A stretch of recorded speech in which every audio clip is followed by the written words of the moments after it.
Phony, pony, and totally weird. Gavin's hands. It's time for Gavin's hands.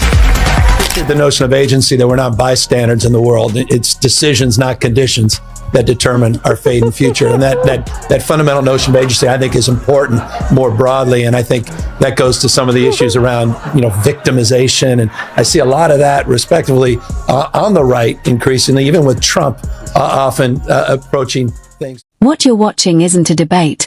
It's a mid-air collision between two completely different visions of America. On one side, Gavin Newsom, polished, rehearsed, engineered to perfection by consultants and cameras. On the other, Tyrus, raw, unfiltered, and unapologetically real. This moment isn't about politics, it's about vibe. The elite script crashes straight into everyday reality, and the impact is impossible to ignore. Newsom instantly reaches for his comfort zone. Spreadsheets, statistics, and shiny talking points. He floods the conversation with big-picture data, hoping the audience will doubt their own lived experiences. It's the classic move: if reality looks bad, redefine it with charts and confidence. Smooth delivery, academic polish, and just enough optimism to suggest, nothing to see here. Back and watch the tape. Yes! He literally goes, I want some of this, then you do some of this, and I'll do some of that back to you, and then we'll do this, and then I'll pay you, and then we'll do it again. True. And then she kept saying, no. Okay, how about this? You do this one first, then we do this one, then we give a little back and forth. Then, boom. Tyrus blows the rhythm apart. No waiting his turn. No permission slips. He grabs the mic like someone who's done listening. In one decisive move, he shatters the illusion of control and forces the conversation off the rails. This is the moment the producers feared, the second the script stopped mattering. Tyrus doesn't chase abstract theories or economic buzzwords. He talks about groceries that cost too much, streets that feel unsafe, and families barely holding it together. He drags the discussion out of think tanks and drops it right onto the dinner table. Suddenly, the glossy California narrative is standing under harsh light, and the cracks are obvious. I'll be in the car. Yes, I think you've done enough this evening. You can take the rest of the week off. Thank you.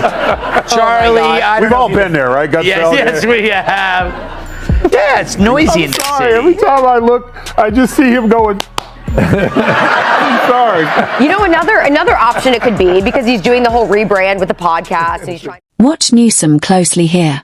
His face tells the whole story. He's not angry, he's confused. This is a man used to applause, not resistance. Used to rooms full of agreement, not confrontation. You can practically see the moment he realizes his title and tailoring don't scare the guy sitting across from him. Look at the blinking. Blink, look. Meet me at the house. Like, he's blinking. He's sending. I'm getting there. Hey, just so you know, I'm not wearing pants. Ew. And then, look, he's blinking. And then eventually, the camera guy realizing that he's signaling him, so he gets appalled, leans back, camera comes down, and then we're back to this. I'll do this for you. You do this for me a little. So he's saying whatever he's going to say. There it is. See? They couldn't hold him back. He's like, I'm not on film. Oh, I'm not. This isn't left versus right. It's managers versus the managed. Newsom represents systems, structures, and centralized control. Tyrus represents the people living with the consequences. One speaks in plans and projections. The other speaks in frustration and fatigue. This clash cuts deeper than party lines. It's cultural, emotional, and explosive. Isn't it? I'm sorry, I'm confused. He's still governor, right? Yes. Yeah. So he could do something about it. That's the most irritating thing, is like, why did anyone say with a follow-up where he's like, the homeless situation is ridiculous? Follow-up question, aren't you governor? Yeah. Like, that's the difference. That's the difference between the radical left and President Trump. He'll talk about something. Tyrus shifts the entire frame. This isn't about ideology anymore. It's about trust. Or rather, the complete collapse of it. He calls out a governing class that promised protection and delivered excuses. At this point, he's not arguing, he's indicting. He's playing with us. Meet me at my house. You get mine. I get yours. It'll work out. Paul, Are they capable of soul searching? It feels like the party itself has no soul. Yeah, I know, they have no soul. It's a really interesting statement. If you just kind of, you can break it in two. He spends the whole first part of that saying, we lost because this. Essentially what he says is, folks, we were on the wrong side of everything. Sensing the room slipping away, Newsom tries to regain footing. He attempts a clever reversal, hoping to trap Tyrus in his own words. But it lands flat. You can't outmaneuver lived experience with wordplay.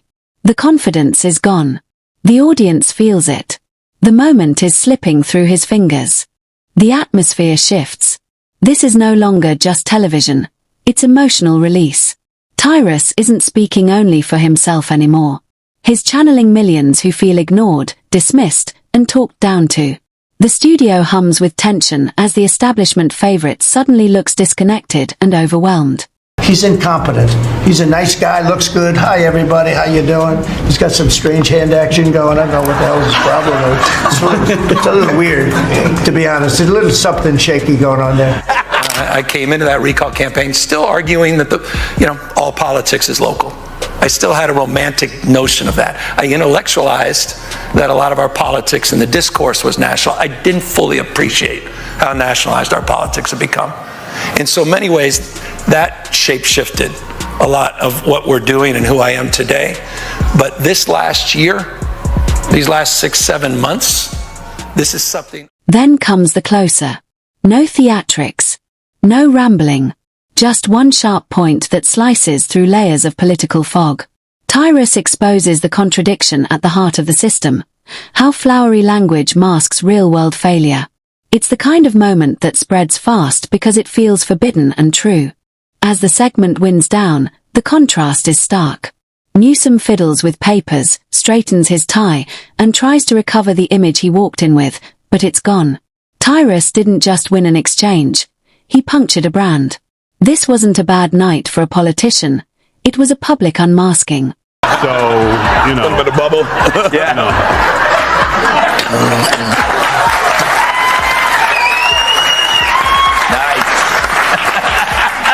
Could you imagine if you were the sign person for the TV going?